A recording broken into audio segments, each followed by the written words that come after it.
Welcome to World Talk with Friends, where the small world we live on becomes smaller as we discover neighborhoods all over the world by simply talking to our neighbors. This is Haggy Shack Radio Production, simulcast over Wolf Spirit Radio Network. Colleen Kelly is producing with friends Nancy, Nora, Neel, and those we have yet to meet. Welcome to our world. And we are live. Hello, everybody out there in Radio Land. This is Nancy Hopkins. You're listening to World Talk with Friends with Nora, Willow, and Neel, Akash, and Colleen Kelly producing from Haggy Shack. The date is November 16th, 2016, and it's a wild ride we seem to be in. Nora, how you doing today? Doing very good. Hi, everyone. And for those that don't remember, Nora is in Italy. Yes, I am. Yes, you are. And Neel is in Bangladesh. And Neel, how's everything going over there? Everything's good so far, pretty good. Thank you. Okay. Colleen, how are you doing? Colleen, are you muted? I'm fine. The phone rang just as you asked me the question. So. There you go. Okay, go answer the phone. We're having the show today, I do want to find out from you guys what you might have picked up about the election, the U.S. election last week, and, you know, what your own opinions are of it. So, who wants to start first, Nora, Neel? I guess Neel can start, because the last time we spoke, Neel wasn't on. We were with Barbara Three Crow. So how about you start, Neel? Okay. I don't mind. All right. Thanks, guys. Hello, everybody. I guess I'm going to start with the fact that I never really paid attention to Trump until he actually won the election. Kind of stayed away from the drama, and I did follow some of the things, the strange things that was happening with Hillary, and she being putting into a car. It seems like she was arrested in chains and stuff like that. There was a lot of speculation about that. And then a Hillary clone appeared who looked much younger, and all this drama were unfolding. And then Julian Assange, WikiLeaks disclosed some of the, actually a lot of the Hillary emails, which I didn't really get a chance to shuffle through myself, but I tried to find some articles that would do that, and I didn't really find a whole lot of stuff other than what I found interesting myself was that Hillary supposedly mentioned something about creating ISIS or funding ISIS, and this was a big thing for me because we've been trying to prove this for a while, try to tell people around here in my country that ISIS is actually, is not what a lot of people think it is.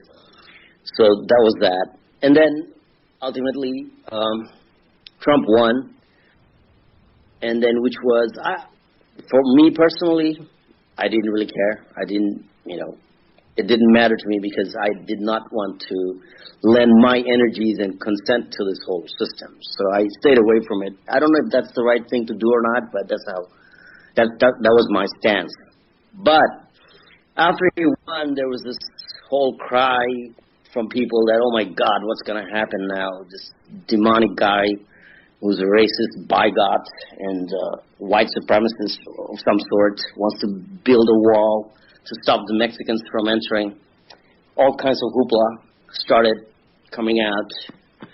But at this point, I started paying attention to what he was all about because I had people telling me things and trying to guide me to know about Trump. And this is when I found out that Trump is actually a far better man than I thought he was. I started listening to his lectures, even from before and recent ones. And I was pleasantly surprised, actually. Of course, not all of my friends agree with me that he's a good guy, and there's speculation and talks that he was a Mason. And of course, by the way, I was listening to Mark Passio earlier today, and this is a really, really good speech by Mark. I didn't listen to the whole thing, but he was, I think the title was, it was with Alfred Lambermont Weber, and he was basically talking about how people are not awake, and people do not understand that we are controlled by occult magic. And if we don't understand this, that means we're not really awake. So this was one of his main points. And I agree. Even though I don't understand occult myself very well, I try to find out, but so far I haven't made that much progress. But I agree with him that most people, even people who think they're awake, aren't really awake, because it's kind of a delusion.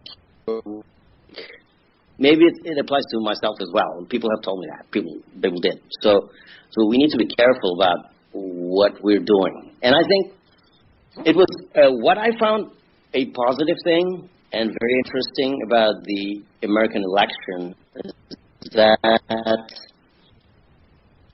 people are very, very focused on it. And because of that, I think this is different from before. And people are actually interested in finding out what's going on. You know, even if the mainstreamers, those we call,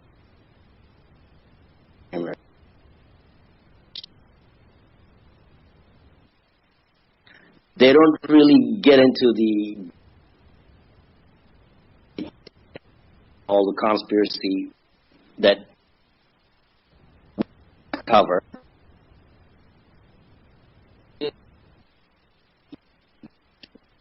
We're losing Neel. Yeah, we seem to. Okay, Neel. Neel, you're. I don't. Got more. Neel.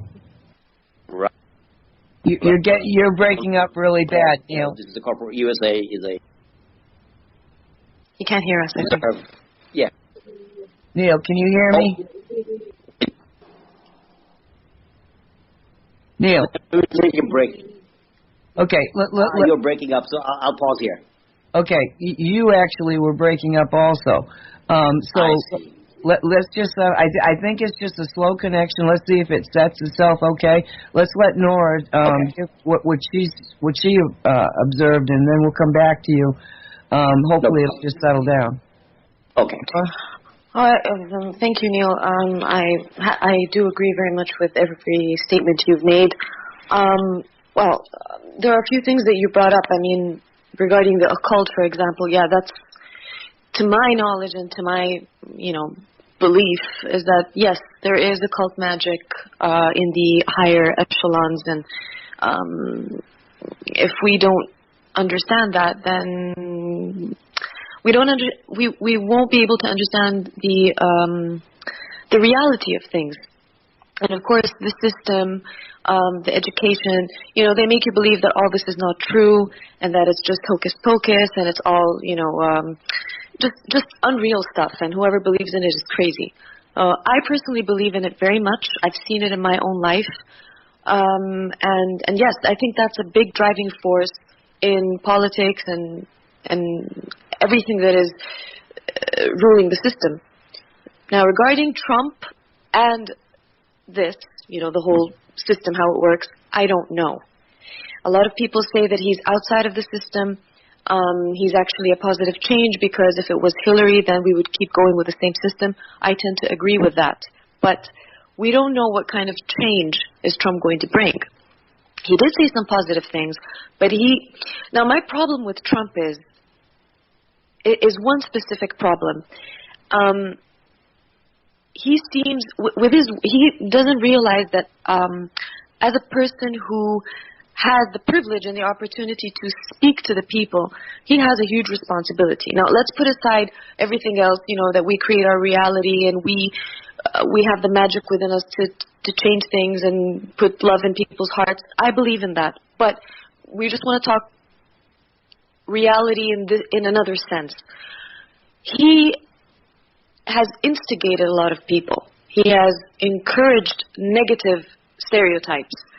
And unfortunately, that could trigger some reactions in people who already have issues. For example, racism, and a narrow, closed mind. That's my worry. And we're starting to see that a little bit. Now, I keep saying, because it's easy for me to say it, let's give it a chance. Some people feel that they cannot because their life depends on it, because their family's life depends on it. I totally understand that. This is the thing. We don't know how things are going to unfold. So a lot of things that he has said are positive, and a lot of things that he has said were not that positive, which have triggered the people. And people are very easily controllable. You know, if you start speaking to them in a certain way, telling them what they want to hear, they're going to get excited. So, especially in mass psychology, people tend to react. So they don't find their center very easily because they're not brought up that way, because of the system, because of society, because of education. So to me, it's a very complex thing. It's very hard to just put one fixed solution to it, that this is how it is. There's so many things just involved in it. I don't know if I was able to deliver my thoughts on this, but this is kind of what I have to say about it for now. I don't know. What are your thoughts on that? Well, Colleen probably would agree with you. Last night's show, she was, pointing to the same thing about how a lot of people are full of fear because of what he has said. But if it had been the other way, right now there's a lot of people full of fear from the Clinton side because he's in. Never mind what he said, just because she didn't make it. There's fear. Nancy, can I interject here for a second? I just happened to run into a video that was made by some probably an Indian guy in the United States, most likely, and this was about the things that were being broadcast about Trump, the things he had said during the election campaign. Have you guys seen this? That it was a cut and paste kind of thing, that they cut out phrases and words. Right. So they really demonized him.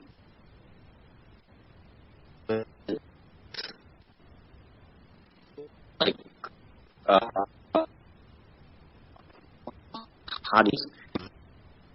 and racist. And the actual statement was much more moderate and thoughtful, but the propaganda was, they cut out the words and phrases and certain facial expressions to create a wrong impression on people. Did you see this? This is very, very important, I think. Because this is what people are acting on, these videos that are like edited and specially made to create fear and racism. And I think this needs to be stated. I have not seen it, Neel, but I realized it was going on simply by watching what was happening, because initially I wasn't even paying any attention, and then I started to listen to the MSNBC, CNN type of people, and what I was getting was he couldn't possibly have been standing up there saying all those things that they say he said that were so negative and nothing else. All you heard was the negative things, and yes, it felt like they were all real tiny sound bites.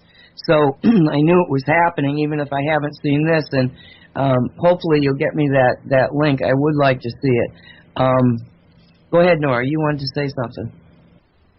No, I just wanted to thank Neel for bringing that up, because I saw that video, and he's absolutely right. I think, wasn't it Colleen? I think it was you who posted it. Or maybe it was another friend on Facebook. But yeah, I saw it. It was shocking. But I'm not surprised. That's one of the oldest tricks in the media. Well, editing. We just lost Neel. Colleen, did you realize Neel got dropped? He said that his network is acting up, and then he got dropped.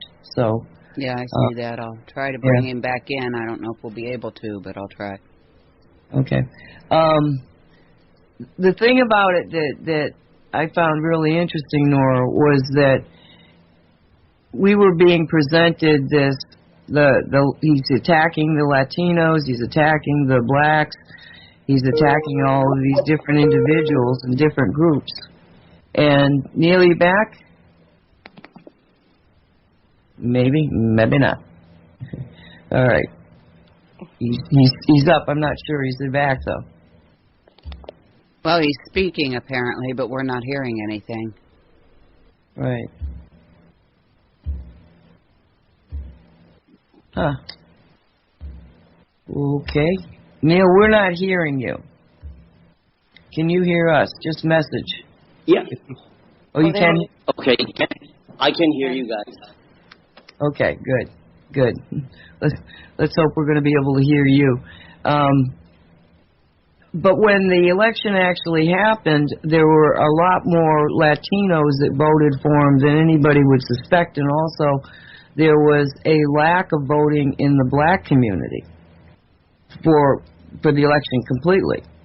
So if all these people were listening to him and getting irate because of the things he was saying, they certainly weren't reacting that way. And I don't know how to explain it other than the fact that they may not have been paying attention either, like a lot of people weren't. Right. You know, but the fact of the matter is that when you when you see the candidate and how they were mucking around with what he was saying, of course the mass media can do the same even if he's president. You know, the fact that the man could be a wonderful man, able to do all these things, our presentation through the mass media is just hogwash. We really don't know what's going on if that's all we're looking at. And I think it's happening right now.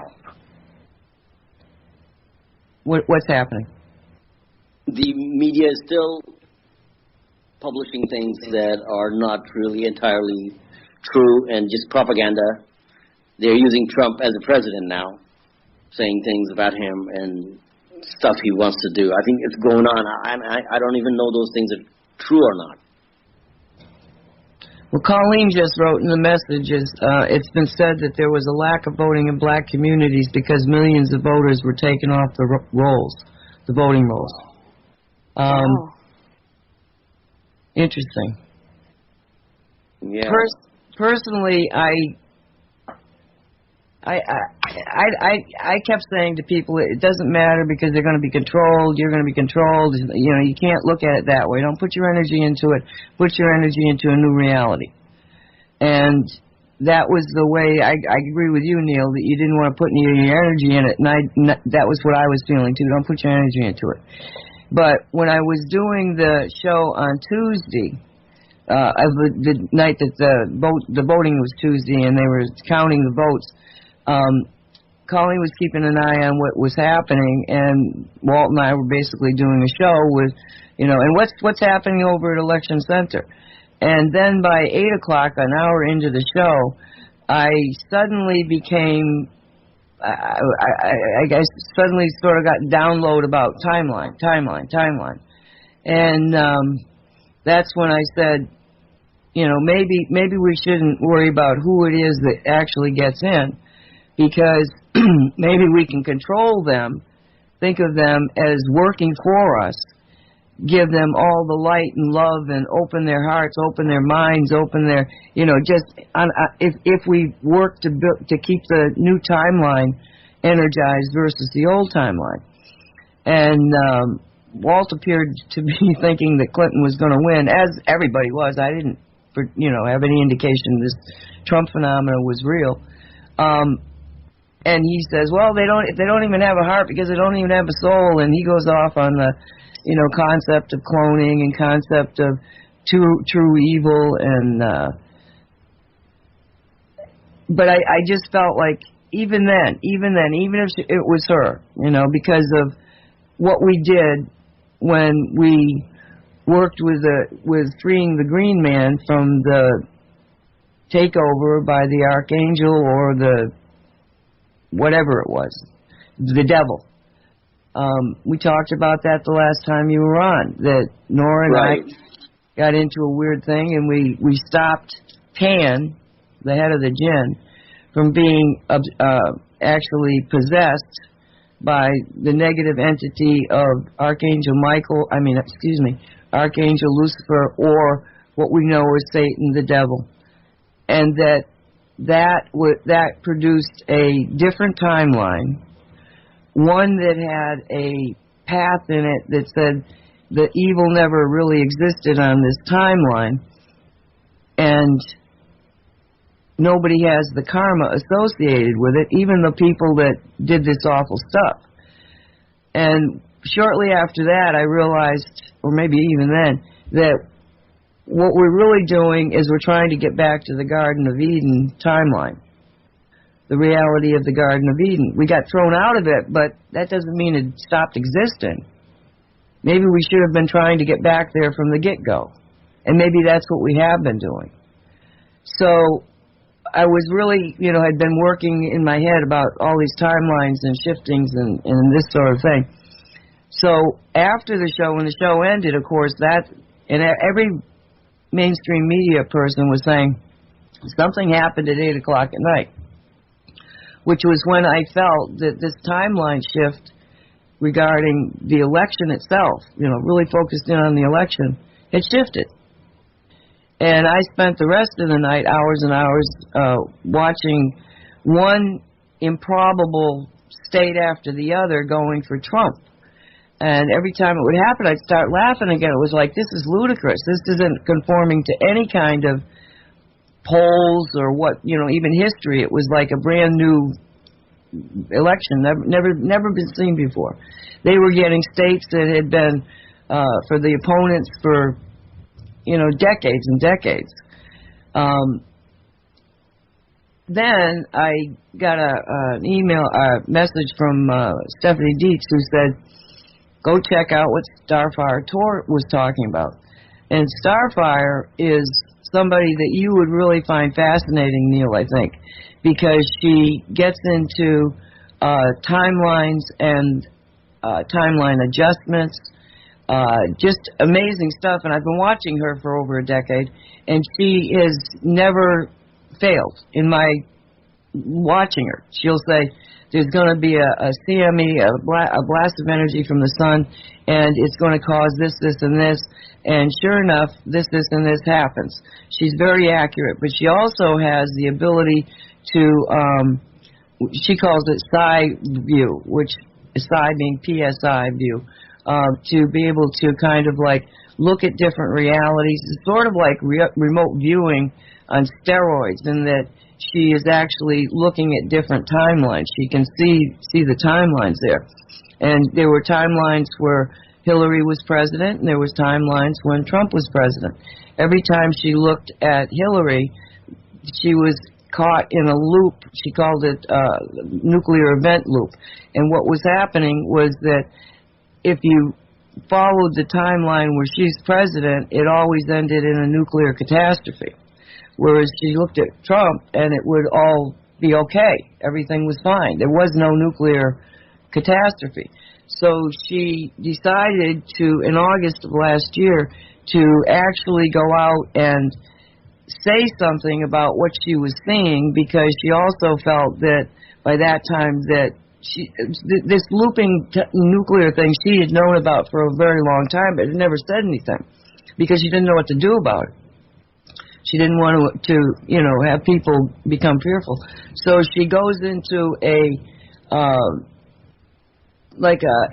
program, let's call it just a program, of explaining now what she's seeing versus, the election, and this telling about this nuclear looping reality. And she said that she believed that her people could come together and actually influence the election. Not just who wins, but the type of person who would win. And she went through and listed a series of things that she thought the President of the United States would need to have as an ability or have as a position in order to make the changes that she believed would be positive change. So she got her people to do a sort of like an experiment and compare what she was saying as protocols to either of the candidates. This is my understanding of how it worked. And Trump was the one that kept getting the, yes, he's the go-man, he's the go-man. So then she enlisted angelic support for what she was doing, and she was calling it astral tagging, but really to me it sounded like, just opening up your energy field and saying, no, we need Trump to win, not because he's Trump, but because he is holding these capabilities, these characteristics that this new leader is going to have. So right after the next day, she was like, we won. The Hillary reality is dying off, and now we've got the Trump reality. And if you look at it from the standpoint of a total timeline change, you're not dealing with the same person, the same Trump that was the campaigner, that was on the old reality line. Oh, that's beautiful. Okay, you see what I'm saying? You see what I'm saying? Absolutely. Okay? Yep. So, and I hadn't even seen that yet. I hadn't even seen what she said. I did the show with you guys, and I immediately hung up. Oh, I'm sorry, it wasn't you, Neel. It was Barbara Threecrow. And I hang up, and I go and I pull up a picture, the video of Trump's, acknowledgement of winning speech. It happened after I went to bed. I couldn't stay up for it. And so I'm watching, and they've got the camera pointed to the back of the stage where the curtain is, and he's going to come out from behind this curtain. And it was, quite a few minutes before he actually came out. And when he did, I actually burst out crying because the man did not look the same. The man's energy is completely different. And I realized, oh my God, there has been a massive energy timeline change, even though I hadn't even read, what Starfire Tour had said. So then it got even better because then he's on the stage, and then this little boy, 10-year-old boy, comes and stands next to him. And then I guess his wife, the boy's mother, was beyond them. But all you could really see in the video was Trump with his 10-year-old. And as soon as I laid eyes on him, I'm like, oh my God, this is a star kid. Who is he? And then I'm putting it in my head, and I'm going, wait a minute. Trump does have a son by Ivana, his wife, and he was. I didn't think he'd be 10 years old. It seems like it only happened about 5 years ago. But it turns out this is their son, and his name is Barron. And as I watched him, I realized that he is.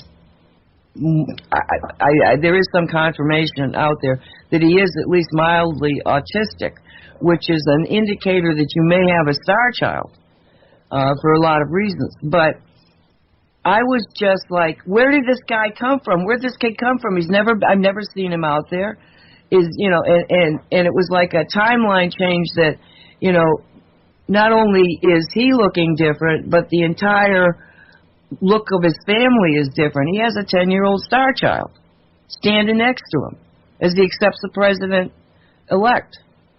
I was like absolutely blown away. And go ahead. Did you post something about his hair color changing? I was just going to say that. Well, okay, go ahead, Nora. It's a good one. Yeah, that was the next thing I did. I've learned that when we have major timeline changes, very often the photographs change of the people that, just like dead people all of a sudden are alive, well, also photographs change. So I said, okay, when was the last time and the only image I have of him in my head prior to him walking out from behind that curtain was this red-orange thing that was laying on his head. It doesn't even look like hair to me. You know what I'm saying? It's like, I'm not the most observant person, but, that was my image of him.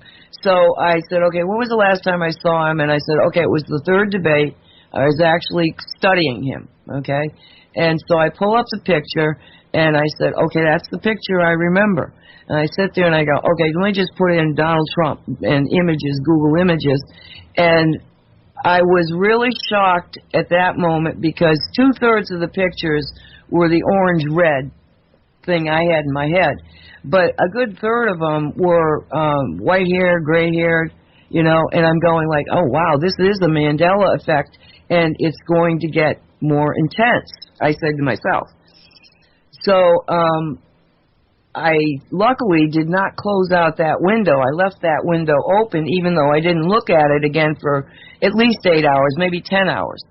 And, I was shutting down, and I shut down things I might not want the next day. So I went, oh, yeah, let me look at this. And I pushed it on, and I was like, oh, my God. I did not see one of those red pictures. They were all gray. They were all white. And once in a while, you'd see this ginger-colored. But the vast majority of them now, he was white-haired or slightly gray-haired. None of this red thing laying on his head. So, that was another indicator of a massive timeline change. Yeah, I think I felt it myself, Nancy, because my feeling completely changed about him. And every time I listen to him now, he sounds like a very, very sensible man. And he's not just speaking the party line. He actually talks like he knows what he's talking about and doesn't really care about, the mainstream stuff at all. Yep, I agree with you. Yeah, I have to confirm the hair thing shocked me as well. So you remember red hair? Oh yeah, I do. And, on the Google search, you don't see those, at least me, I don't know if my memory is playing tricks, but yeah. As a matter of fact, I did one. the same. Come to think of it, I did the same, and I didn't see any orange color hair either. But do you remember it being orange, Neel, before? I kind of had this image in my head. I'm not sure anymore, but... See, that's weird. Why do we all have this image? I mean, we've seen Trump for years. Right. And it can't just be something in our collective imagination. Now, an interesting observation I'd like to make regarding timelines and, the shift of reality. There are a lot of people that say, they don't believe in it, and, I only believe it if I see proof. There's just a little thing I'd like to say, and I'm sure a lot of people are aware of this already. If we look at science, quantum physics, to be specific, they have done experiments where they see,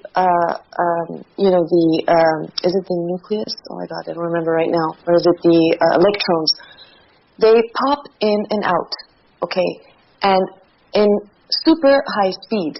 Now the thing is, when they observe it, they see it one moment, and another moment it's gone, so it vanishes.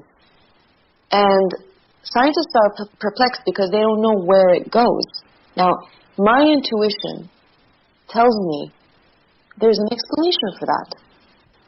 What does this mean? If we are made of this, our body is made of this, everything is made of this, and it pops in and out of existence, between brackets, our reality, then where does it go when it vanishes? So this means that every part of our being is here and somewhere else as well. What I believe is the change in our world is the shift of our awareness. So the moment we realize that we are here, but we are somewhere else as well, then we start to see. We start to become aware of changes. I don't know if I'm able to explain myself again, because these subjects are a little bit complicated, and sometimes, even when you try to explain them, you can get lost while explaining them. But do you get do you get the gist of what I'm saying? Yes, and as a matter of fact, what happens is that in the very beginning of quantum physics, they realized, they would say, okay, maybe it'll do, you're talking about photons, maybe the photon will do this if we do that. And they do it, and by God, the photon did what they thought it would. Yeah. That became a problem, all right, because they realized that whatever they thought was going to happen, their thoughts were influencing whether the photon was here or there. And it doesn't disappear, it goes into a wave. So that's another experiment. I'm actually talking about that's the double slit experiment I think that you're talking about, where when you don't observe it, it turns into a wave, but when you observe it, it actually goes where you observe it. Exactly what you said. The focus of their thoughts was on it, and so they stabilized the wave as a 3D image. Yeah, but there was another experiment they did as well. Now, I don't know if I hope I'm not confused, but I do remember very specifically that they were also talking about it popping in and out. So, because usually when something becomes, you don't see it, you still see the traces of it. So, because it's very, very fast and it moves in supersonic motion, they only see the traces of it. That's what, at least the videos and what I've read, this is what they were explaining. But they say there are moments where actually it disappears completely. These are all things that are like in very, very short instances.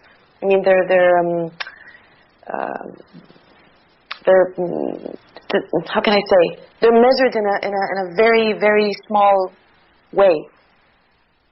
What I see happening is you've got a wave, okay? Like let's say you've got a radio wave out there, okay? A radio wave has a carrier wave, which is a frequency known by the receivers. If there is other stuff on that carrier wave, other frequencies, that's the database. Okay? So all these televisions all over the place are seeing the same wave, but their televisions are responding to a piece of that wave because they just take off the message, take off the message, take off the message. I think that the universe is sort of the same thing, in that Nancy Hopkins is only one slice of the wave, and that wherever that wave is, there's another image of me. You understand that? Yes. Yeah, it makes sense, Nancy. Yeah. Okay. All right. So when you focus on, I tried to explain timelines like every decision you have in your life, you can go right or left.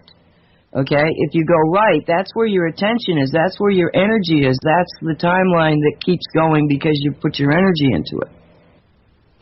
So in the case of what we're encountering now, you've got Donald Trump that was on a particular path. Okay. But there was also Donald Trump that was on a different path, a different reality. The one that we created or have reconnected with the Garden of Eden thing. And in the reality that we're shifting to, there was no takeover, domination of Earth by evil. The Green Man, instead of Pan, the personification of Satan, is the dominant history.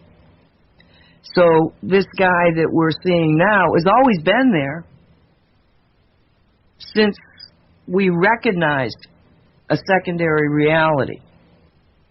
I'm kind of getting lost here myself, so I'm not sure if I'm making sense. No, you're right. So the Donald Trump that is on the reality of, let's just call it the Garden of Eden kind of reality. Okay, it's not the Garden of Eden yet, but we're getting closer to it.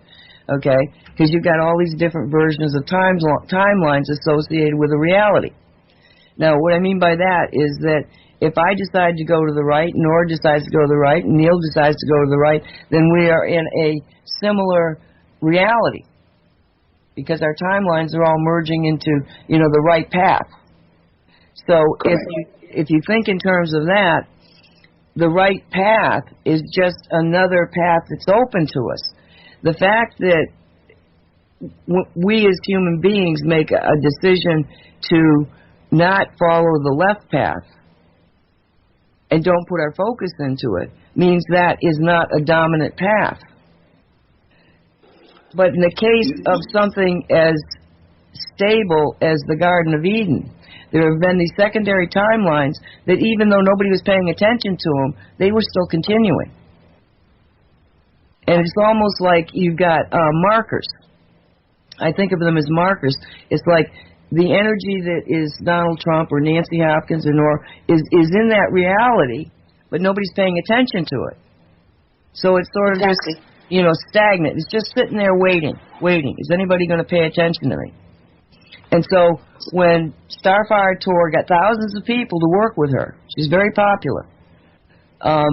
When she got those people to focus in on not Donald Trump the candidate, but Donald Trump the president, who could do all these amazing things, now the focus of her people ended up affecting the super consciousness, the collective consciousness of humanity. They were actually projecting a new thought, a new reality matrix into the mix. And they were not alone. You know, all of us were doing it. I said during the election, I said, look if this man is somebody who's going to make all the changes, it's because we wanted those changes. We are creating the reality. He works for us. He's an image of a leader that we want. And so, you know, I think it comes from humanity waking up, recognizing another reality, putting our energy into that reality, and turning on the Trump that had really always been there, but nobody was paying attention. He was just sitting there waiting. Yeah, Nancy, can I add something to this? Please. Basically, I have some friends who still think that even though Hillary was Plan A for the cabal, Trump was really Plan B, nothing less than that. But I personally don't believe that, just intuitively, even though it may be the case, but I don't feel that way at all. And I think what happened is our collective conscious managed to pull off an election that Hillary Clinton did not win. And this was the signifying factor that created a much better reality, that kind of clicked into a better reality with a better president Trump as a better president, even a better man than we thought he was. Suddenly everything's shifted, and everything much more positive than we thought it was. And this is how I personally feel, and I think these feelings are important rather than listening to everybody and trying to figure out what's going on. And I think there is a faction of the people who feel that this was actually pulled off by the cabal. They wanted Trump as opposed to Hillary because she was sick or for whatever reasons. But I personally don't agree with that at all. I feel that it is we who pulled it off. We pulled off an election that's actually better for the people. No matter, it doesn't, as you said, it doesn't really matter who Trump was before. What matters is who he is now. And he's probably, it seems to us that he's actually a different person altogether because we are on a different, far better timeline that we were even last week. The week before the election. Right. Well, within hours of the election, really.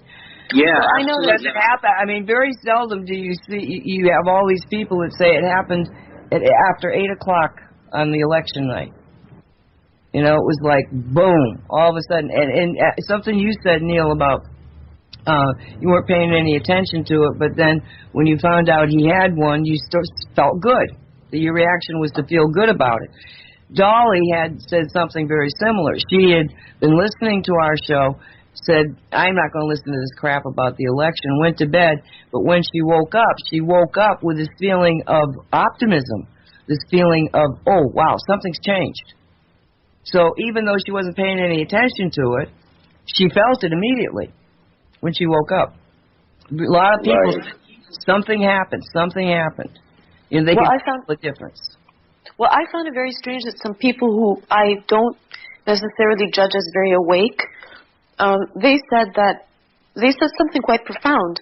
They said, I prefer that Trump, so they're like, we're not 100% enthusiastic, but Trump shows some sort of change, because if Hillary would have won, things would have continued. So this kind of gave me a proof that they are aware that there is, you know, a system that is continuing and it's being, you know, repeated and repeated over and over again. So to me that was a very good sign that they were aware of this. But Nora, did you notice?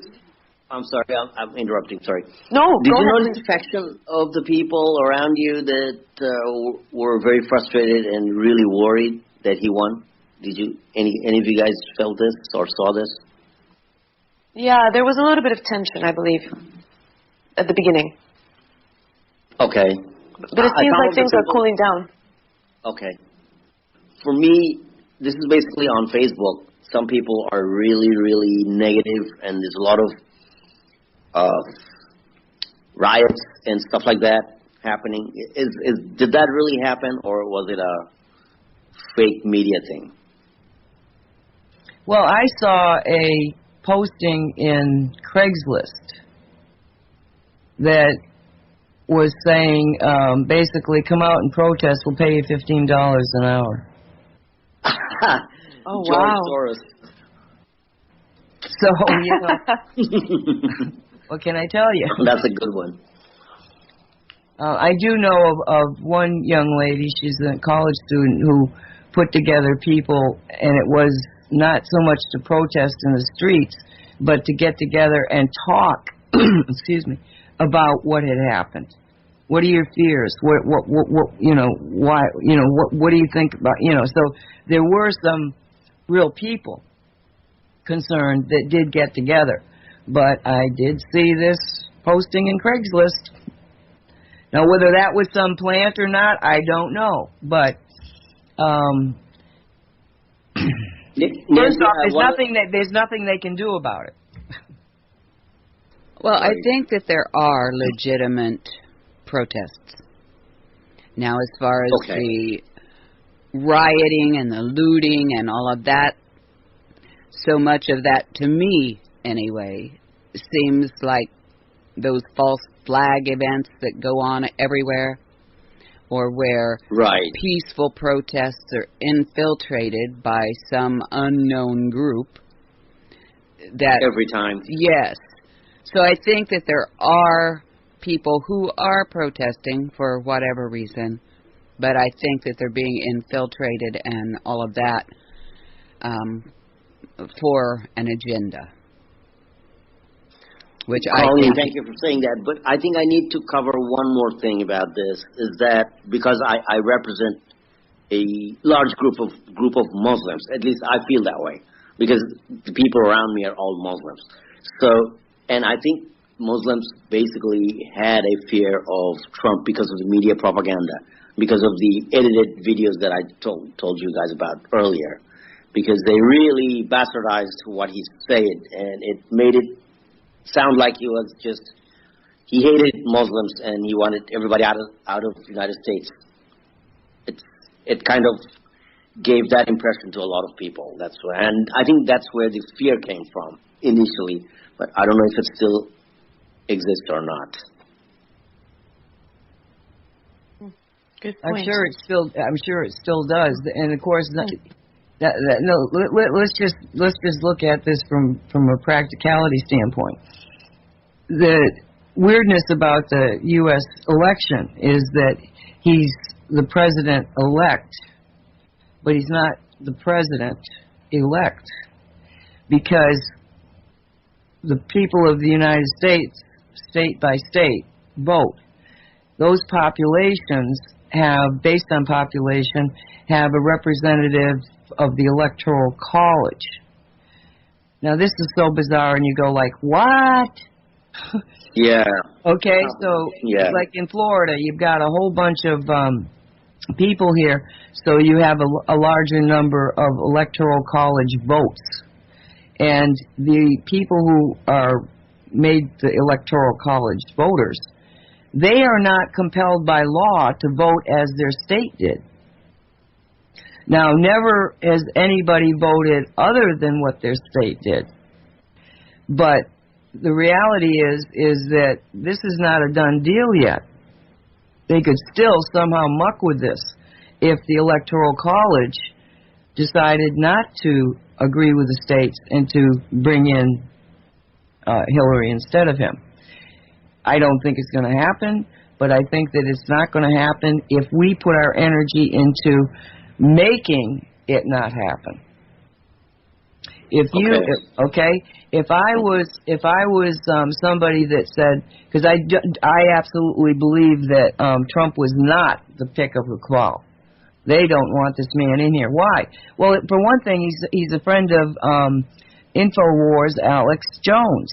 Now people go, well, I wouldn't listen to Alex Jones. Well, listen to Alex Jones. Not how he delivers the message, but some of the things he says. The man is very brave. He has gone and he has brought things into the open that other people didn't do.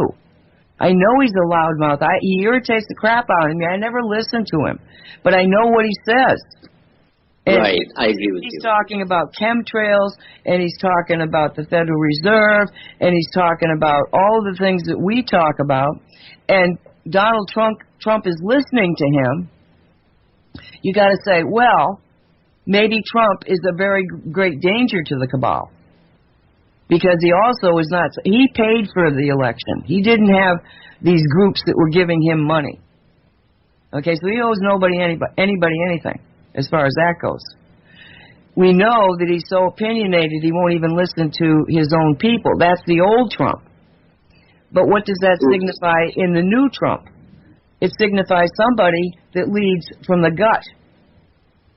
And that was one of the things that I found extremely frustrating with Obama, is he did not have that gut instinct leadership thing.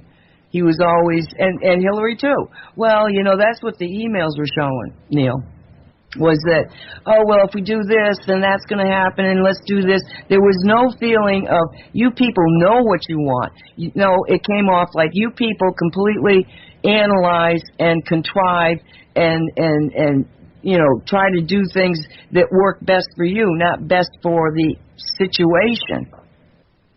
That was one of the more disturbing things about those emails.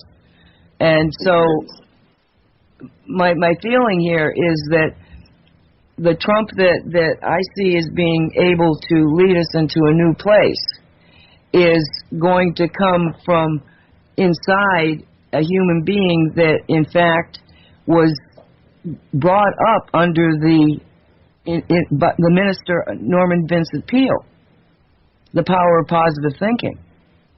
Well, so let's look at that for a second. This man, and what Vincent Peale tells you is reality is what you think it is, so damn well think the reality you want. And he would say, think of what you want, and no matter what happens, don't let go of that vision. Even if things seem to be bad, just assume that they're there for some purpose that you don't understand, because you are going to get to your goal, the image you've put in your mind. All right? So you got somebody who comes along, is a Democrat, doesn't see a path to the White House through the Democrats, so he goes and becomes a Republican.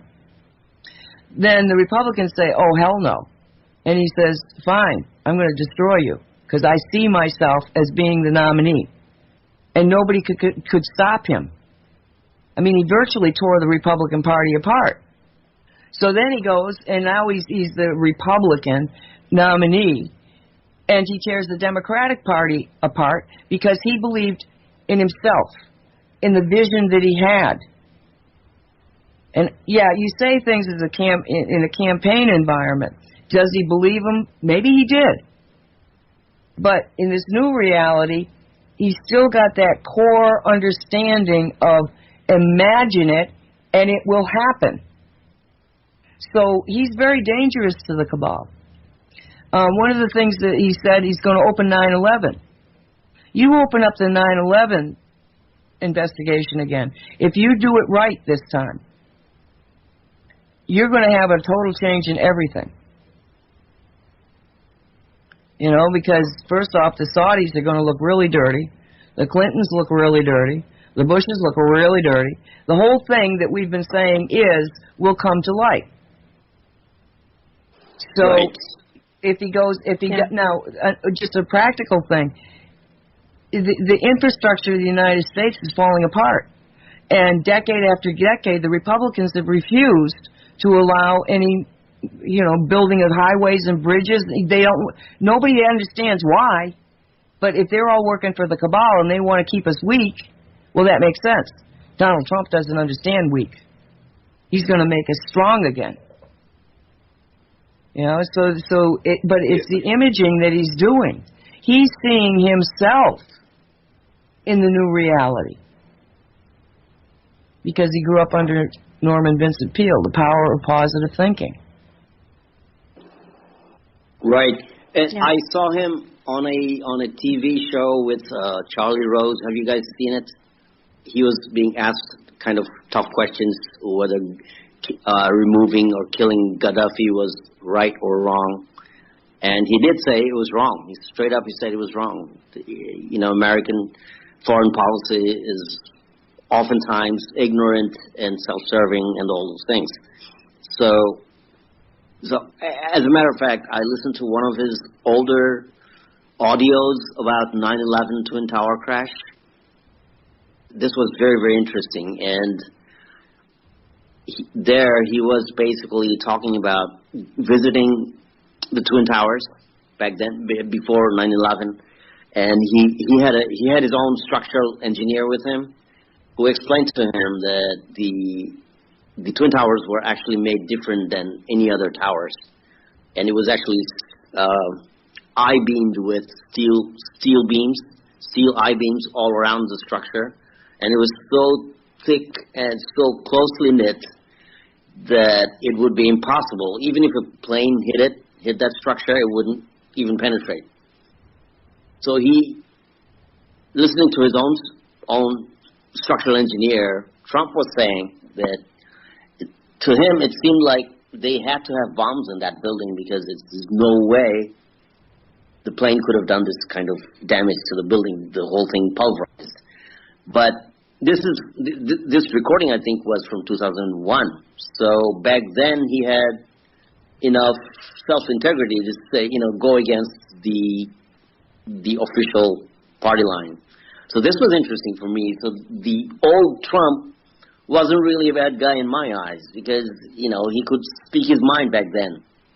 And that means, he has his personal integrity and doesn't really care. He just speaks the truth, which I really appreciated. I just wanted to throw that in there. And I guess I'm done oiling Trump for now. Thank you. Well, listen, we're at the top of the hour, so let's take a quick break and we'll come back and continue talking. Sound good? Sounds good. Okay, Colleen, you got something? I do. It's a long one, so just let me know when you're back. We will. Thank you. Okay. We'll be right back. All right, guys. Alrighty, we are back. And so it is.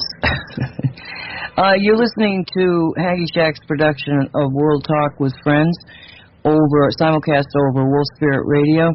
You can go to wolfspiritradio.com and you can donate, or you can also become a member for $5 a month and have access to all the archives.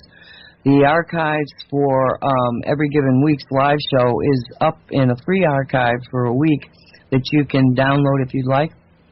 And then Haggy Shack is haggyshack.com, and that is got a donation button too. If you donate there, $30 or more, you can get 3 S4 stickers.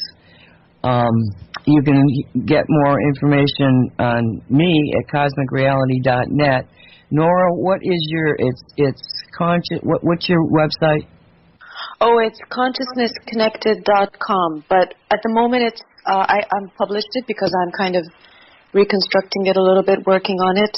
So yeah, if anyone tries to get in, you won't find it at the moment. But yeah, as soon as I get it published and fixed, I'll let you know for sure. And say it again, consciousnessconnected.com. And Neel, I know you have a blog. How can they get to your blog? And you also are available on Facebook. Right. Mine is Neel Baul. That's NeoBaul.blogspot.com. Excellent. And of course, haggyshack.com. Okay, so anybody got any more that they thought about they'd like to add to that conversation? I'm good. Okay, then. Is there anything you guys want to talk about? As a matter of fact, I do, Nancy. Good. I do have something in mind, but why don't we let Nora speak for a while?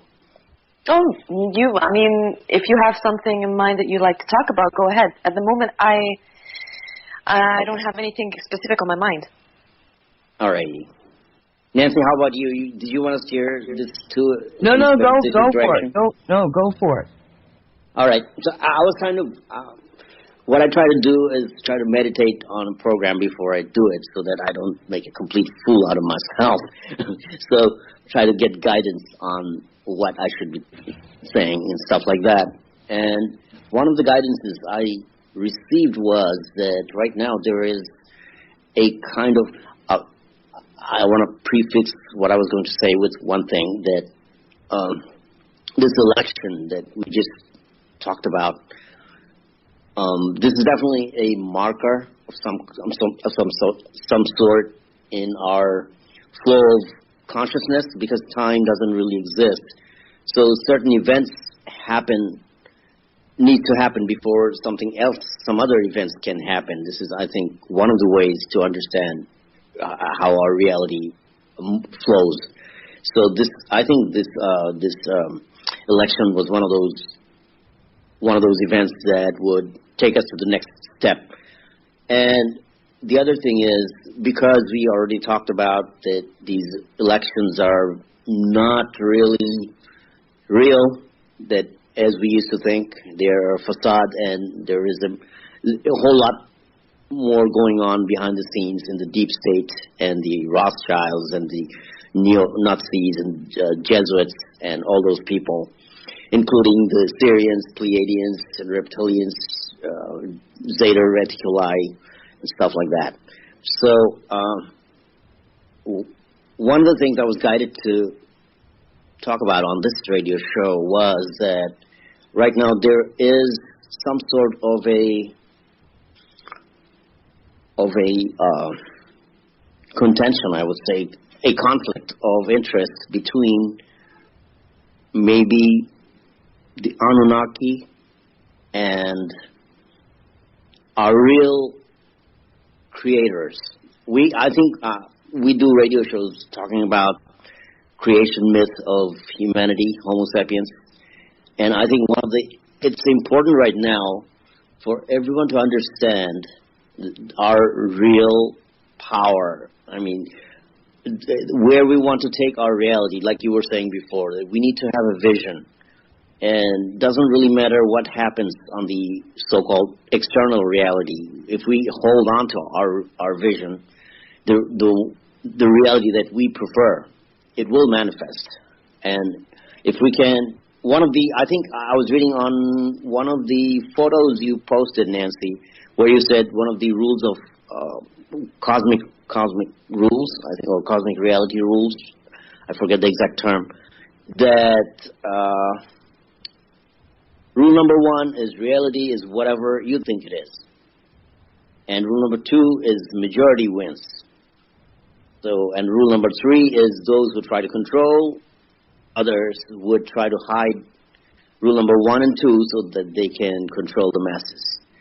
So this is how it's been, and we know that the need for control comes out of insecurity, because for one, I don't feel like I need to control people or others so that I can live happily. I feel that if I'm love-based, if I offer my services to others, they will offer their services to me, and it will be a win-win situation. So this is what I believe in, but my soul apparently comes from 5th or 6th dimension, Arcturian. I'm an Arcturian, basically. This is what Simon Parkes told me.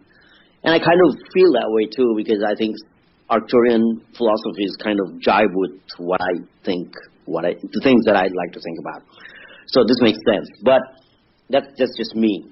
So this controlling thing, we have this on this planet. There are beings who like to control others because they feel insecure, or they suffered some kind of a blueprint of control in the past. And I was, in preparation for this show, I was reading this book called Prism of Lyra. Have you guys read this book by any chance? Haven't even heard of it. No. Okay. Oh, okay. I think it's it's pretty much a must-read for folks like us, because it talks about the galactic history of humanity. And I think this is very important, because if we don't know where we come from, then this is a very old concept, so we know this already. The thing is, what's in this book is a very particular story of where we come from, and apparently they're saying, according to their version, we come from the constellation of Lyra or Lyra, Lyra. That's where everything started. And this very title of the book, Prism of Lyra, this is a metaphor for a literal prism, which is a white hole, they call it. And they're saying some kind of a very primal white light or consciousness decided to pass through this prism of Lyra, so to speak. And doing this, just like a prism, glass prism, it fractured the white light into 7 different rays, okay? And each ray created a different type of consciousness and dimension. And so that's how I'm kind of summarizing here. Certain dimensions got created, from 1 to 7 dimensions they mention. And this was done as an experiment or some kind of an experience. But the thing is, what happened is, these fractured lights and consciousness and dimensions eventually created star systems and planets. And what happened is, initially, non-physical beings or consciousnesses were created who are called the founders. And I assume that originally there were seven founders, because there were 7 rays, and each ray kind of created a different kind of reality. And what happened is, eventually, for whatever reasons, the humanoid form was selected as a standard for consciousness evolution. And everything, even the non-physical beings, when they would choose to lower their frequency and manifest in a physical form, they would choose to be in a humanoid form for some reason. So from the very inception on Lyra, there was this humanoid consciousness developing there. And they have all these stories of Orion, Sirius. There's a few other names I forget, but basically, let me just ask you a question, guys. You guys know about the Zechariah Sitchin books and the Anunnaki, right? And the Anunnaki in Sumerian means those from heaven came, which basically translates into ET, or extraterrestrial. So do you have any idea who these Anunnaki are? And what do they look like? Yes. Well, it seems, it is said that they do look humanoid, but they are giants. Isn't okay. That, That's one of the ideas that people have. It may be correct. I'm not sure. Nancy, do you have any idea about this? Well, the only I've never been drawn to understanding them or even being kind of interested in them, but Amelia Benz had an interesting thing. She was going through her records, telephone records, recordings of sessions she'd had with people, and she comes across one and she doesn't even remember doing it. And to sum it up, it was her telling somebody that when the Anunnaki were here, which is an extraterrestrial group that is based on leadership and peons. In other words, you've got a leadership group and then everybody else is a worker bee. That right. When they mucked with human DNA, right, their own, they left that DNA here on the planet.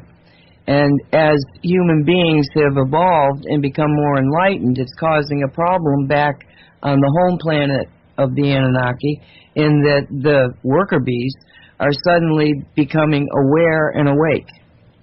And that it's caused much problems in the Anunnaki social structure, economy probably too, and politics, I guess. And they actually considered coming back and wiping out everybody to stop this. But for whatever reason, I don't remember the reason, but she was saying that that was not an option to them. So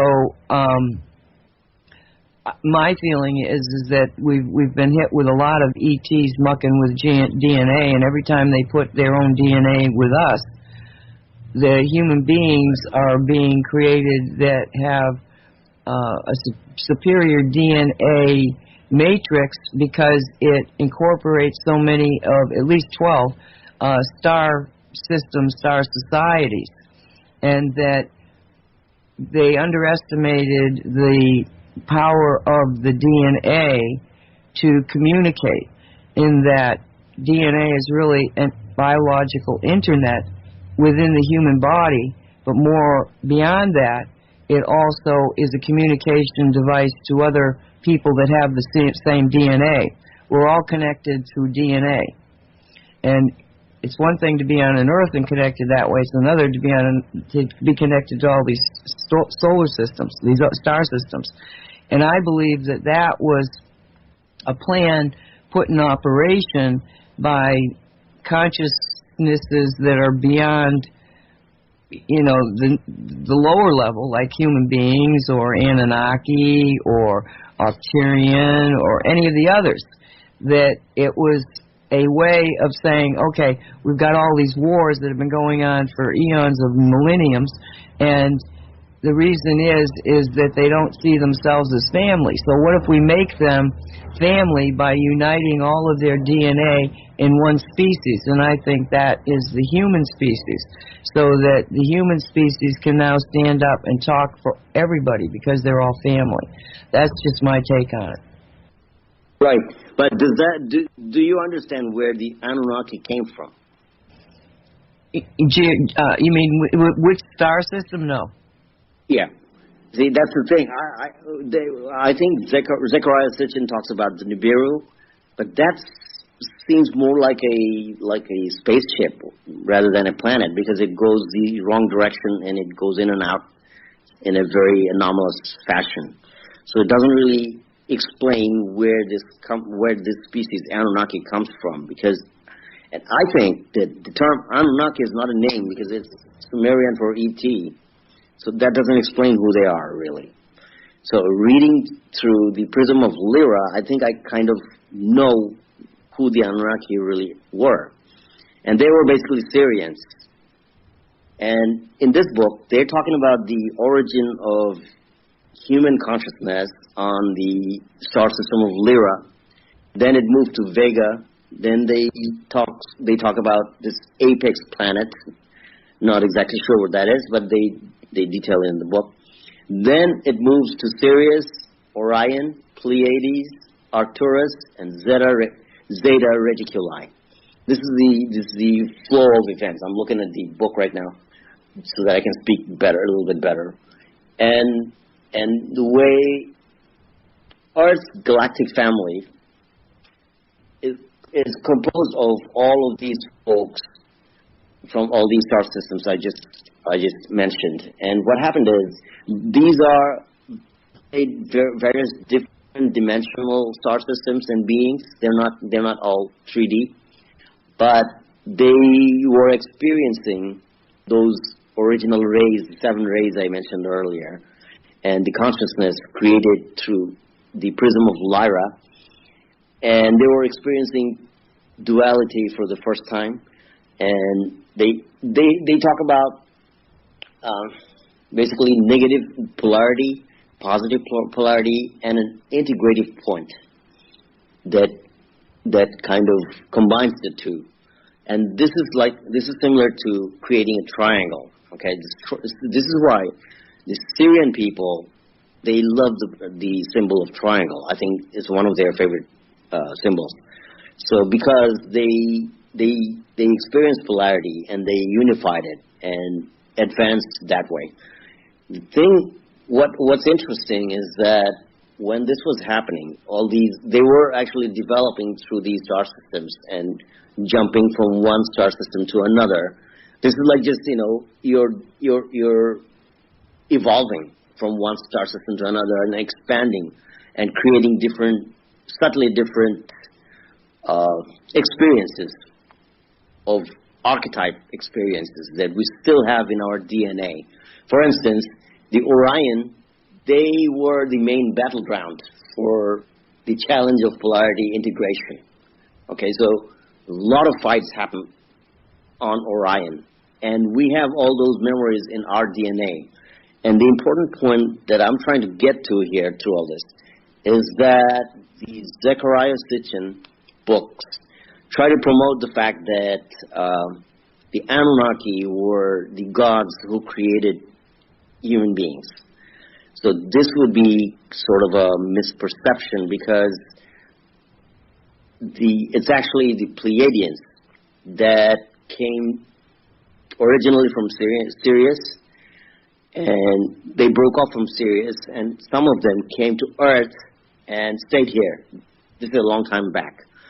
This is a long before other things happened. Other beings came here. They were one of the first to come and stay on Earth. And when they were here, they wouldn't evolve to adjust to Earth's environment very well. So what they were doing, they were injecting primate DNA into their bodies. And this way they were coping better. So this primate DNA stayed in their DNA.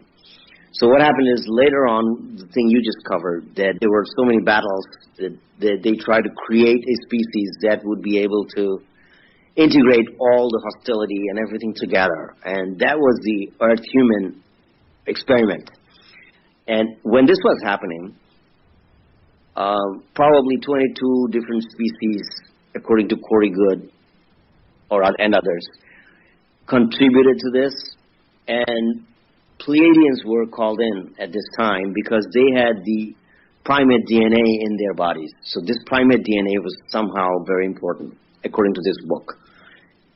Consequently, Pleiadians became the stewards of humanity, and they've been watching us ever since. Same with the Orion folks and Syrian guys, but they have their own agendas because they went through a lot of negativity and service to self environments, and so they had battles and terrible trauma that they suffered. They blew up a planet. All these trauma is still in our DNA. That needs to be cleansed somehow. So this is what creates our current situation on Earth, which is supposed to, right now, I think, we're going through this transitional shift, the paradigm shift, that will actually integrate all these Sirians, Orion, Zeta Reticuli, Pleiadians, and others, Lyrans and Vegans, whoever is here. And so when you're talking about all these ETs mucking with us in our reality, trying to do this, that all of those things are actually coming from the 7 star systems that I mentioned. And it's events happening there, somebody branching off from here to there, and then fighting with those guys here, moving to here, stuff like that happened. So the point is, if we try to understand who is our gods, who's our God, our creators, it will be more Pleiadians than the Anunnaki or Syrians, whoever Anunnaki really is. I'm assuming it's Syrians. So one of the Syrian characteristics and Orion characteristics, and when I say Syrian or Orion, I'm talking about the negative faction, because there are factions among all of the different beings. There's nobody that's all bad. Everybody's broken into factions. So this is another important thing to understand. So there are factions in the Illuminati who are, I think, also Syrians. And those guys in the Vatican, the Jesuits, they are also Syrians.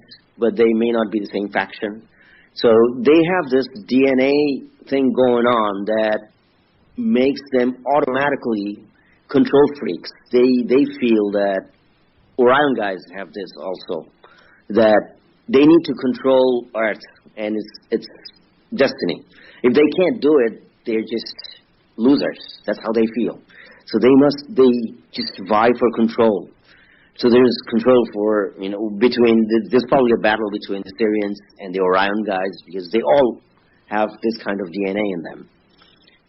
And we need to understand all this, I think, in order to resolve our predicament here. So does this seem relevant to our discussion? Nancy, you want to go there?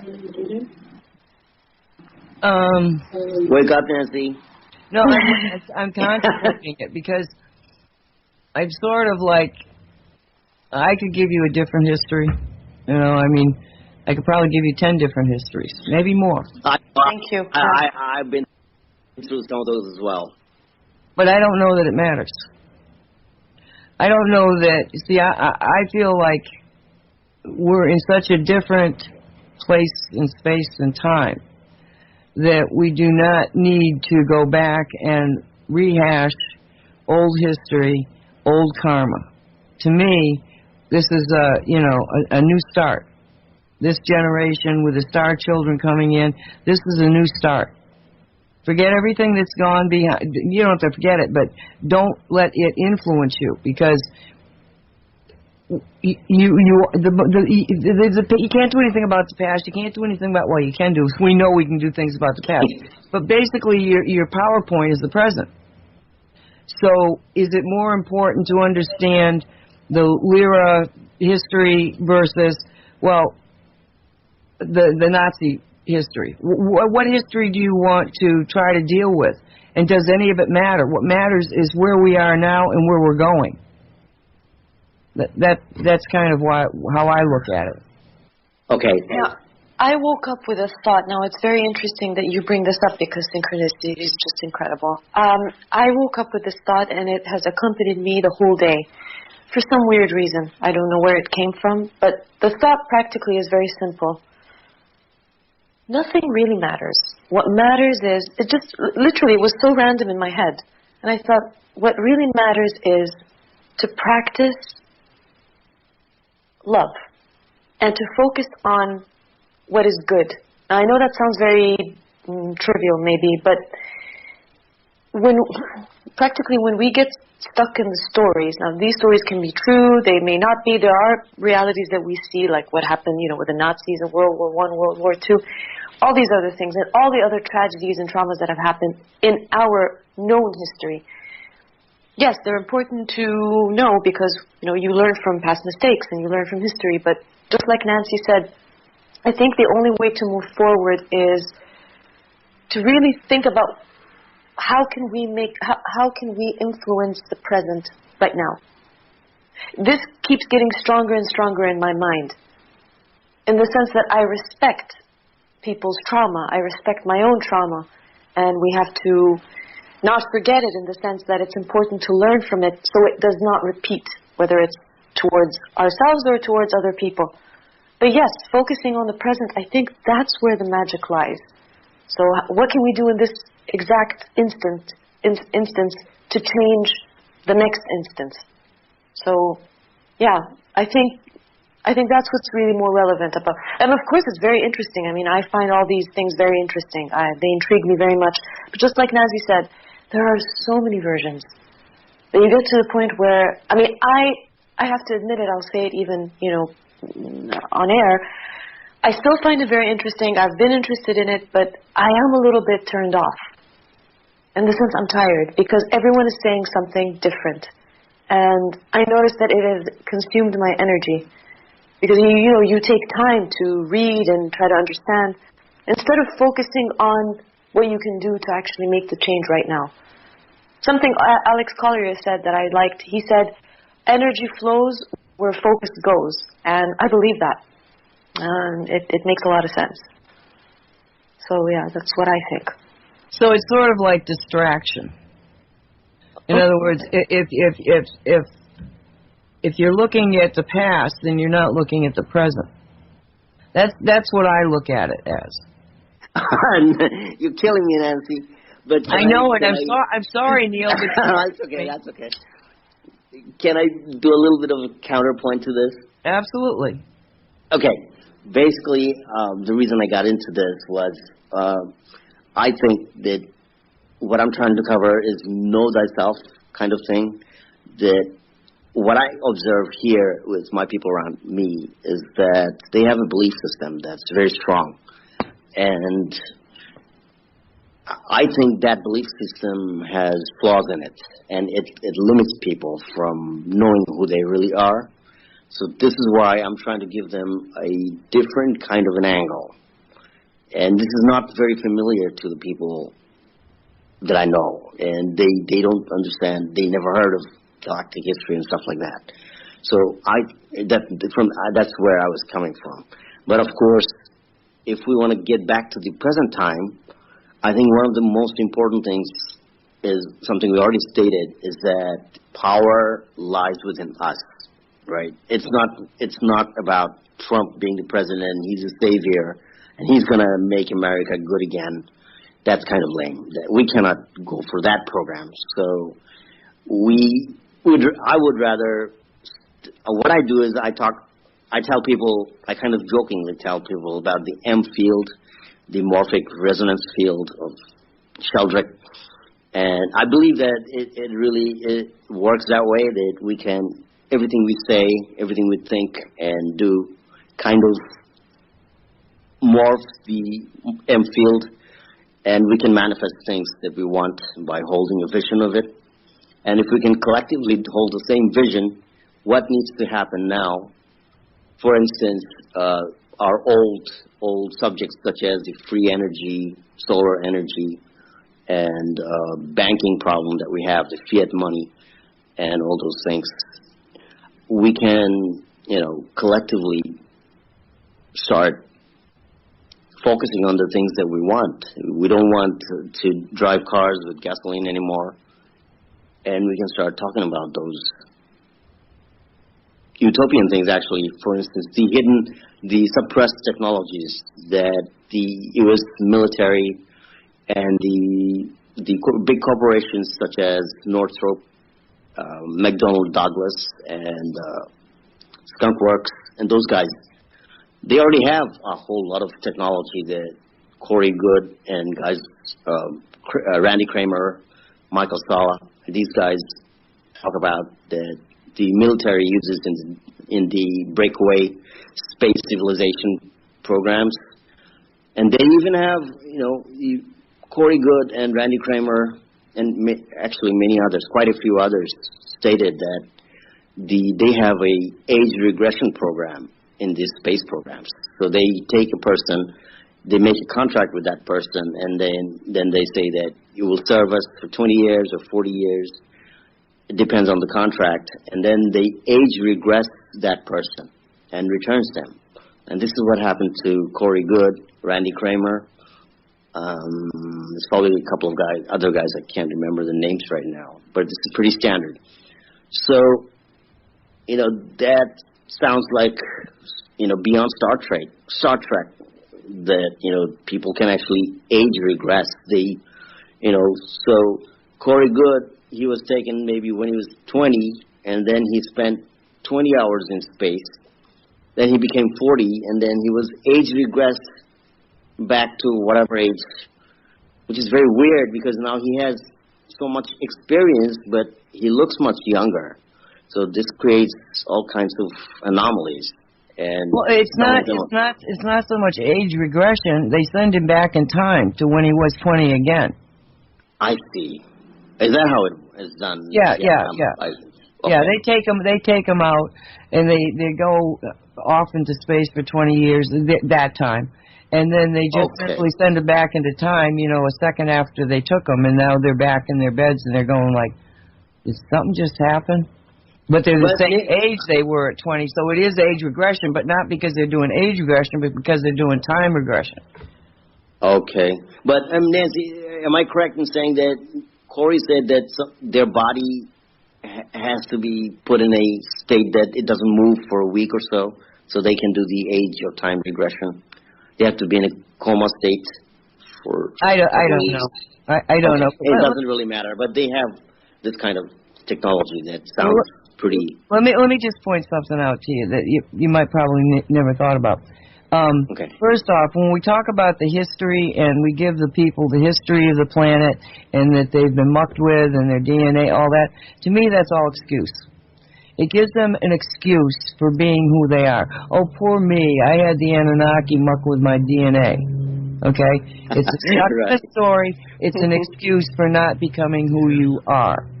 Now, the second thing is this secret space program, the breakaway civilization.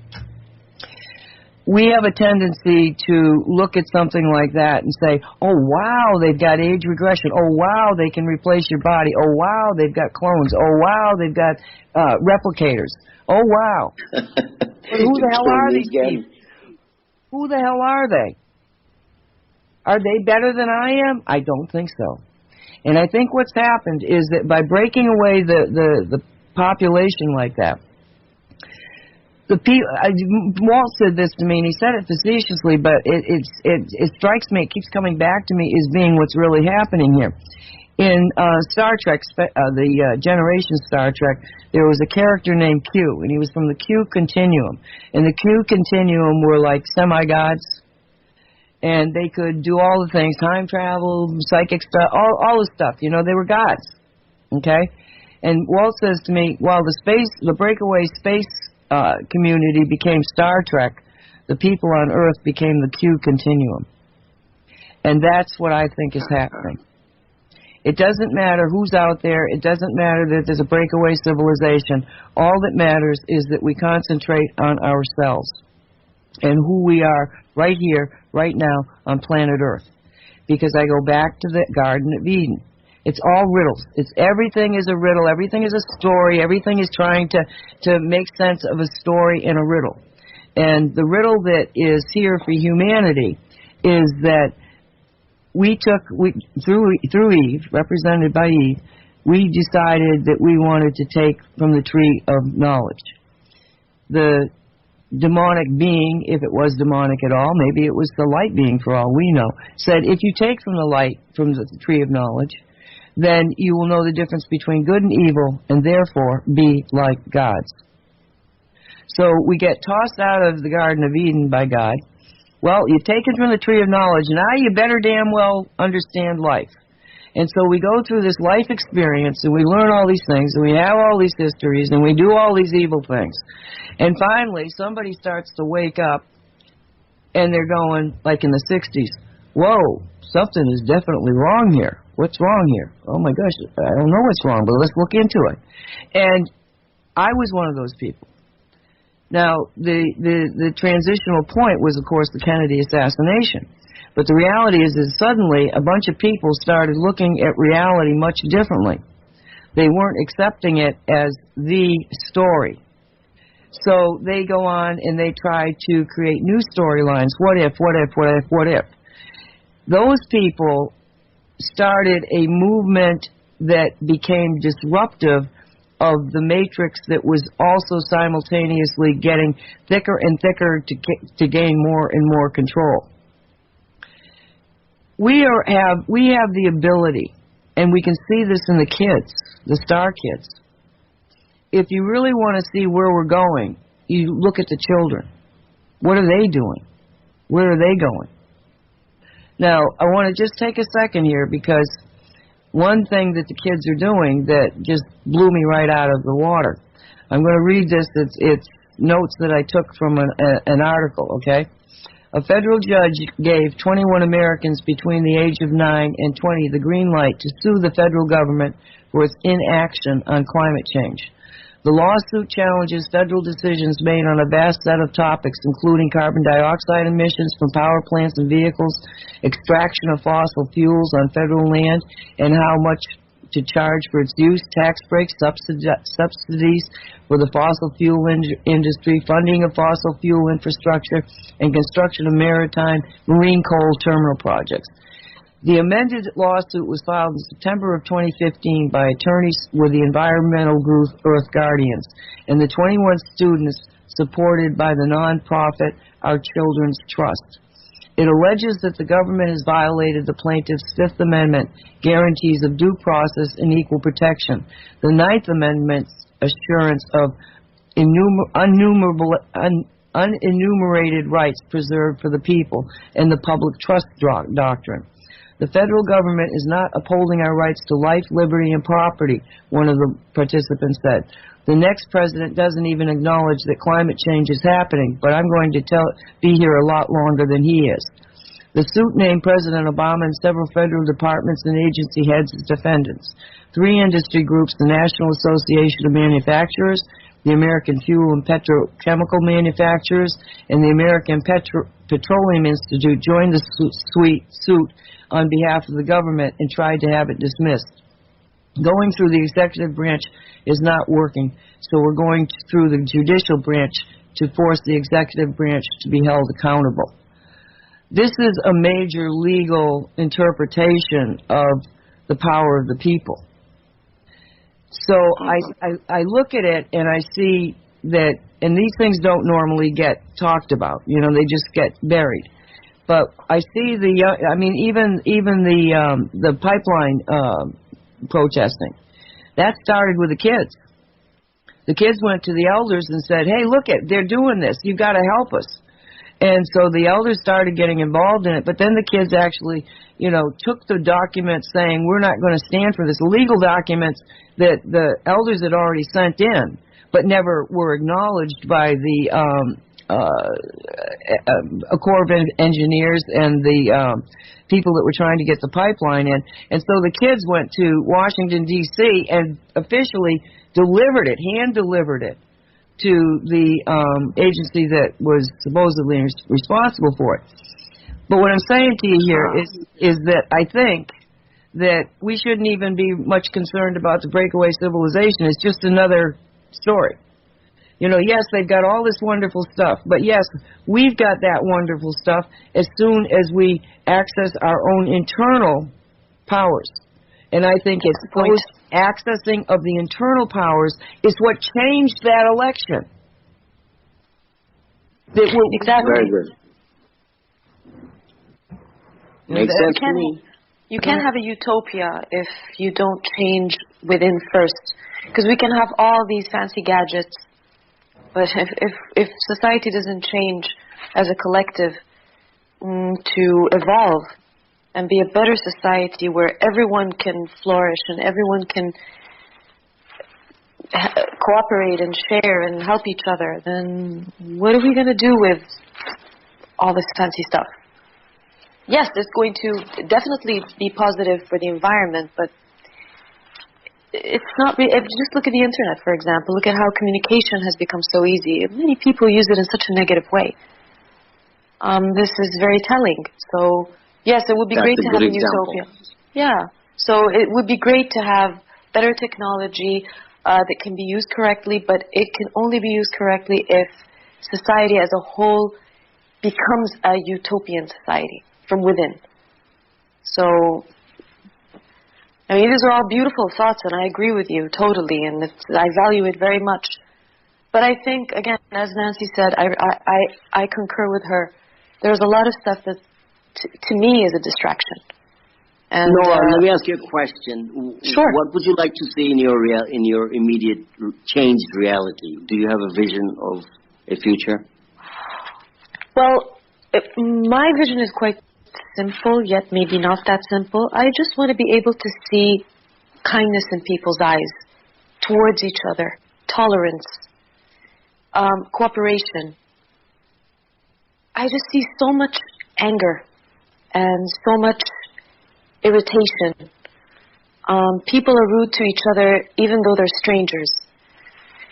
Just to let go of that anger, to let go of that fear. This, to me, this is all I ask for. Because I think at the moment that you can let go, we all can let go of that, then it's just going to be like a domino effect. That's what I would like. Can you think of a catalyst that would make it happen very quickly? Well, one thing that comes to mind, which is maybe not that positive, that, some sort of chaotic event. And that's what comes to my mind right now. I know that sounds very negative, but sometimes chaos and destruction is actually a symbol of rebirth and change for the positive. So if we have to get to that point, that's kind of sad. But it seems to be that we need to be pushed into that direction. I personally believe that there's a better way, where it's the influence of the collective consciousness. So I think the light workers all over the world have to continue doing what they're doing. The children, as Nancy said, the star children, they're doing their job superbly, and they will continue doing it. They're going to get stronger. They're going to get more experience as they, progress with age. Hopefully we don't have to get to that point. But if you're asking me of a catalyst, then I would say a chaotic event, something that would shatter people's reality and wake them up abruptly and in a blunt way. As we can see in our personal lives, there are a lot of catalysts where, you have a death in the family, or you have a divorce, or you have anything negative that is a blessing in disguise, in a way, if I can use that term. So that would be the catalyst. I just hope that we don't Nora, have to get to that point. you don't think we've had enough catalysts? Well, apparently not, Nancy. I believe we did. I believe we did.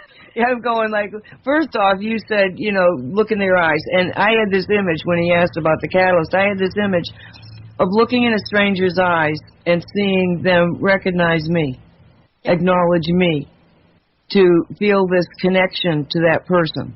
Absolutely. So that, and it's the same thing you alluded to. The catalyst of, I think that they've already been there. I think that's why so many people are waking up. Yes, but that's what I'm saying, that if that has happened, then good. So what I'm more focused on, and what I believe is going to help, is the influence of the collective consciousness. So everyone who's already working in that energy, it's going to keep waking people up. But it's going to take maybe some time. We don't know. People are waking up slowly but surely. I do hope, honestly, that the catalyst has happened and that we don't need that. I just hope we don't need that, because I think we've had enough. Well, let me just give you an example of what I think is what I see as being the key. What's really happening? Okay, I'm sitting in the airport, and this family with a big old carriage thing that was full of all sorts of luggage and stuff, and a baby, and they did look ethnic. What ethnic? I can't even tell you. They just looked ethnic. They were dressing a little bit different, the parents, and then there was these two children, and they were probably 10-ish, between 10 and 10, well, more like 10, I think. It's hard to tell nowadays with these kids. And they may have been twins, even though they weren't identical. And as soon as I laid eyes on them, I went, ooh, I got two star kids in front of me. And so I've learned that sometimes to make a connection, especially me, that when I make a connection, I have to be very careful that I don't get them upset because I'm too powerful. I really get inside them. And so I was just sort of sitting there, and out of the corner of my eye, I'm watching them, and they're, distracted and everything. And finally they started settling down, and I kind of turned towards them. They weren't looking at me, and I sent them, just love energy, respect, acknowledgement. I know who you guys are, right? And then I let it go, and I go back to looking out the window, and I'm watching the planes come in, and I look back in, and they're both staring at me. They had felt it. They knew. And they're looking at me like they recognize me, only they don't really understand what they're seeing. And if we can do that for each of these kids, they will teach the parents to be not fearful. Because kids are not full of fear. Even if they things frighten them, they don't have this long, enduring fear in them. In my experience, working with these kids. Nancy, you just said something very interesting to me. You said you were very powerful, and you said it without ego, I think. So I think that's very important for people to step into their power and acknowledge their own power. That's the key. Right. I agree.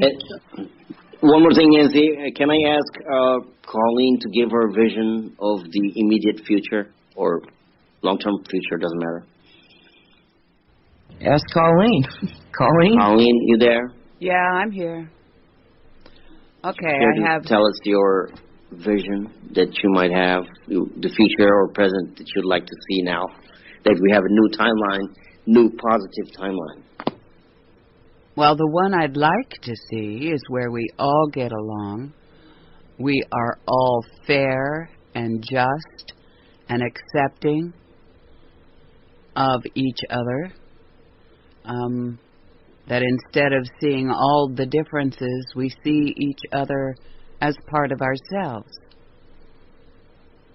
as well as our connection with the earth.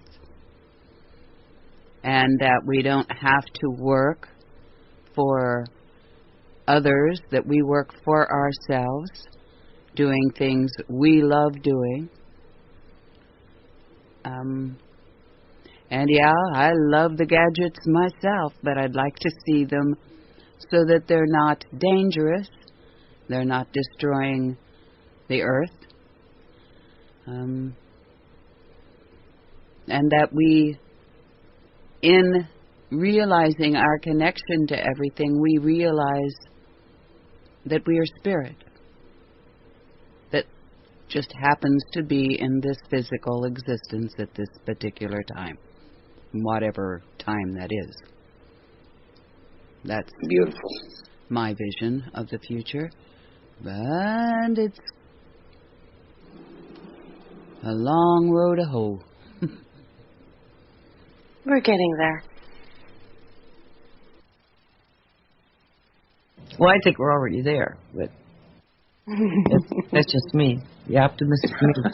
That's awesome. What about you, Neel? What do you see? One of the things that Colleen said, that understanding that there's no separation, and everybody I'm talking to is actually me, another me.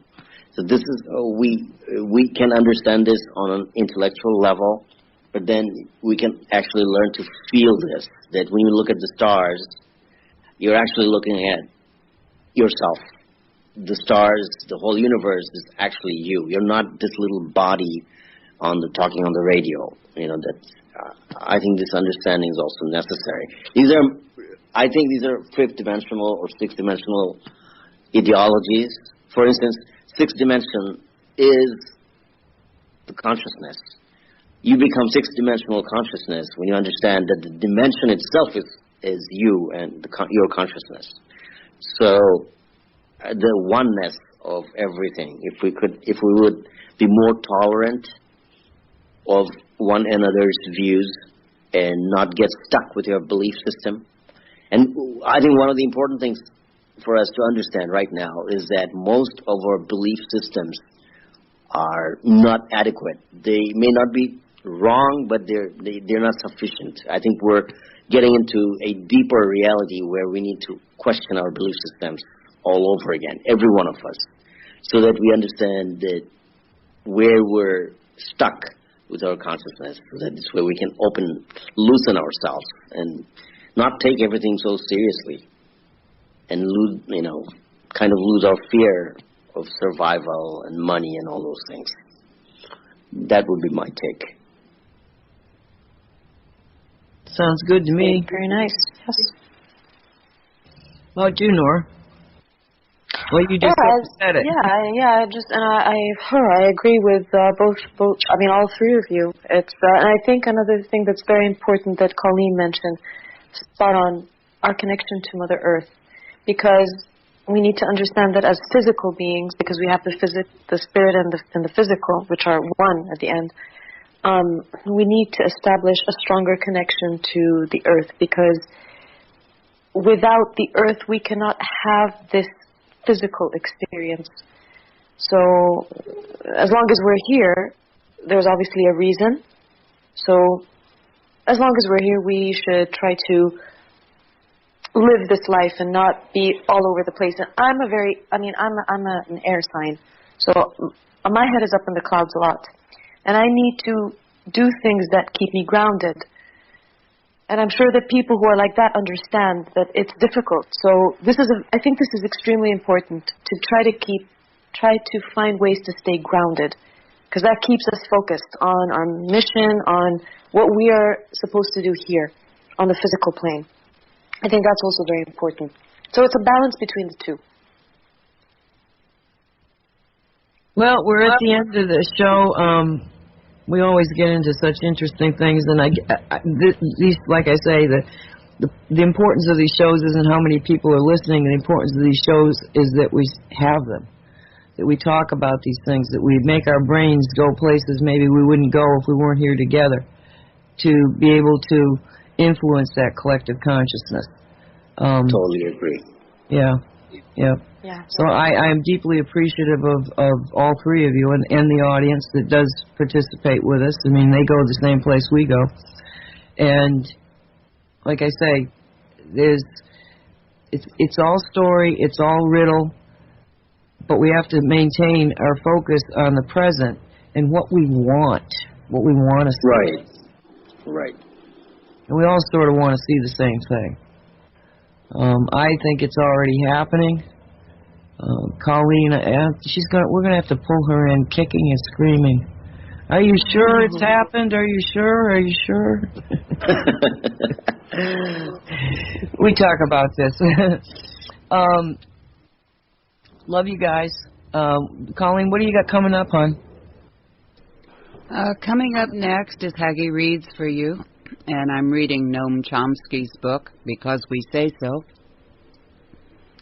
What's that about? Awesome. He talks about what's going on in the world of politics and behind the scenes and who owns the world and what sorts of things we as people of the United States and our government do around the world and what the ramifications of that are, and our, oh my gosh, surprise at those ramifications. He does a very good job covering things that mainstream media does not cover and actually lies to us about. And then after that is Fans of Whitley Strieber's show. And Whitley's got Dreaming Wide Awake by David J. Brown. It's a book about lucid dreaming and what that's all about. And then Jeremy Vainey's got Do We Talk to Ourselves Through High Strangeness? And that's coming up after that. And then JP takes over for Sean David Morton's show Strange Universe. And then tonight at 10 o'clock is Max Steele's show. So that's what's coming up. Awesome. We hope you hang in with Wolfspirit Radio and Haggie Shack, and we'll see you next week. Again, guys, be safe, and thank you. Appreciate you. And any last words from either of you? All of you. Colleen? Nora? Love you all. Thank you so much for your great hours. Thank you, Neel. Thanks, everybody. Bye-bye. Thank you all. Great show. Excellent. Bye. See you next week. Be safe. Bye-bye. Be safe. Thank you for visiting. You have been listening to World Talk with Friends, a Haggie Shack radio production simulcast over the Wolf Spirit Media Network.